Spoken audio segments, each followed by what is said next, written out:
আওয়ামী লীগের মিছিল বড় হচ্ছে ক্রমে। আওয়ামী লীগের মিছিল যখন বড় হচ্ছে তখন নতুন রাজনৈতিক দল এনসিপির থেকে নানা রকমের ভুলভাল কথাবার্তাও বলতে শোনা যাচ্ছে। আওয়ামী লীগের মিছিল বড় হওয়ার কারণে হাসনাত আবদুল্লাহকে একটা ফেসবুক স্ট্যাটাসে কাদেরকে যেন সাবধান করতে দেখা গিয়েছিল, সেটা আমরা দেখেছিলাম। এরপর এখন যেটা শোনা যাচ্ছে সেটা হচ্ছে যে একদিকে আওয়ামী লীগের মিছিল বাড়ছে, অন্যদিকে এনসিপিতে ভাঙন ধরেছে। এনসিপিতে ভাঙনের সুর দেখা গেছে। বেশ কয়েকজন নেতা এই নতুন দল থেকে পদত্যাগ করেছেন। আরও অনেক ঘটনা ঘটেছে। এদিকে আওয়ামী লীগের বিভিন্ন জায়গায়, ঢাকা শহরের বিভিন্ন জায়গায় আমরা মিছিল দেখেছি। এর আগে ঢাকার বাইরে মিছিল দেখেছিলাম।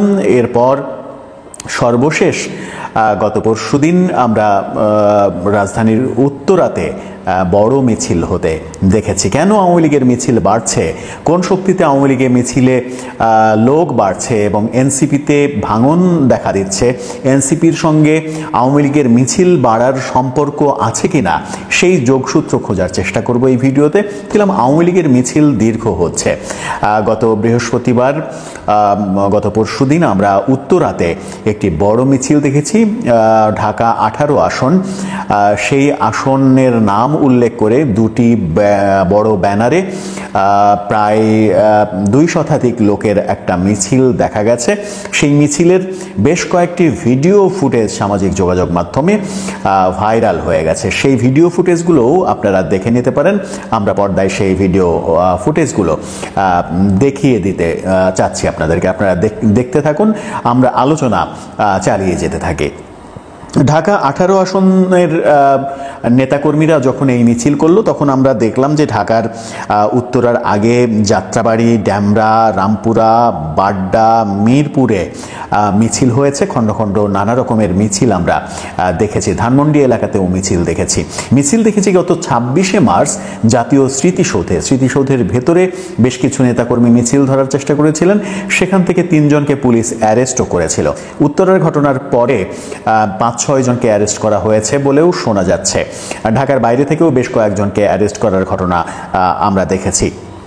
ঢাকার আগে আমরা দেখেছিলাম গোপালগঞ্জ, মাদারীপুর, শরীয়তপুর, পিরোজপুর, গাজীপুরে বিভিন্ন মিছিল আওয়ামী লীগের শোডাউন করার। কিন্তু ঢাকায় একের পর এক এই শোডাউনের পেছনে কি কোনো কিছু ঘটছে, কি জন্য আওয়ামী লীগের মিছিল বাড়ছে? এবং বলা হচ্ছে যে এনসিপি দুর্বল হয়ে পড়ার কারণেই আওয়ামী লীগের মিছিল বাড়ছে। কিন্তু এনসিপি দুর্বল হয়ে পড়ছে কেন? শোনা যাচ্ছে এনসিপিতে ভাঙন তৈরি হয়েছে। এতদিন ধরে আওয়ামী বিরোধী রাজনীতি করতে করতে তাদের ঘরের মধ্যেই এক ধরনের ভাঙন তৈরি হয়েছে এবং সেই ভাঙনের মধ্য থেকে যেটা ভয়াবহ তথ্য বেরিয়ে এসেছে সেটা হচ্ছে যে উত্তরায় আওয়ামী লীগের যে মিছিলটা হলো সেই মিছিলের নেপথ্যে নাকি সহযোগিতা করেছেন এনসিপির 2 জন নেতা। এনসিপিরই একজন নেতা সেটি নিশ্চিত করেছেন ফেসবুক পোস্টের মাধ্যমে।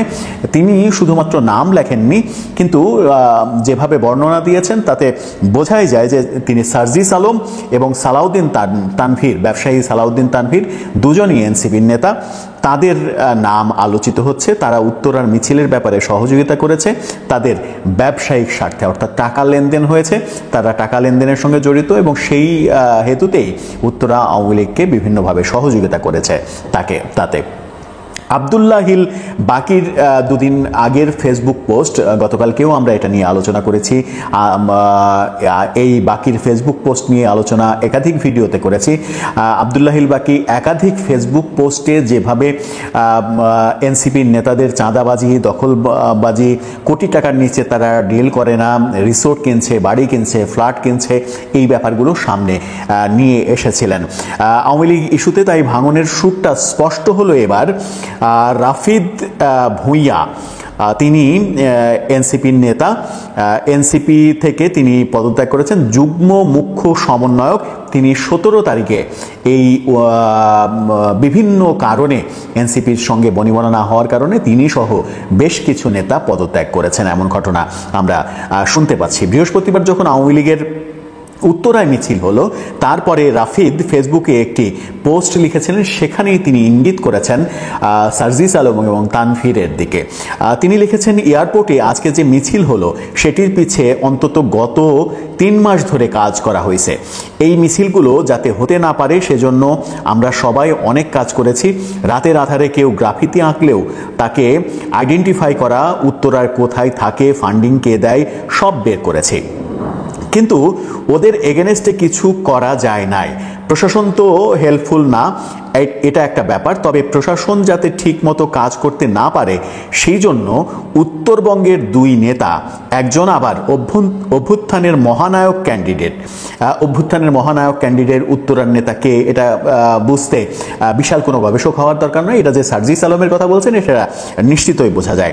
তিনি তারপরে লিখেছেন যে অ্যাক্টিভলি কাজ করছে এই ব্যক্তিটি, লোকাল ছাত্রীদের নিয়ে টাকা খেয়ে পুনর্বাসন করছে আওয়ামী লীগকে।